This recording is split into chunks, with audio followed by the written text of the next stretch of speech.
Hallo, herzlich willkommen. Rojbash, herzlich willkommen wieder zu einem neuen Video. Wir sind wieder bei uns auf dem Bauernhof. Ihr hört die Kühe im Muh. Also, die sind so laut, warum? Ja, die haben irgendwas, Ja. die wollen irgendwas, die leider. Weil es ja kalt, es schneit jetzt im Moment. Schneit wieder bei uns im Ja. Februar. Wir sind wieder Käse abholen. Anni, guck mal die Kuh uns, hinter dir. die sind Kühe. Ja, ich zeige euch einmal unseren Käse. Man kann so fertig abholen. 5 Kilo. 5 Kilo, jeder.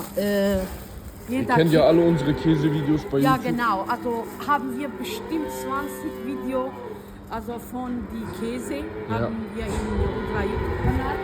Ja, und dann gehen wir jetzt nach Hause, weil es so kalt hier. Und dann zeigen wir euch weiter. Ja.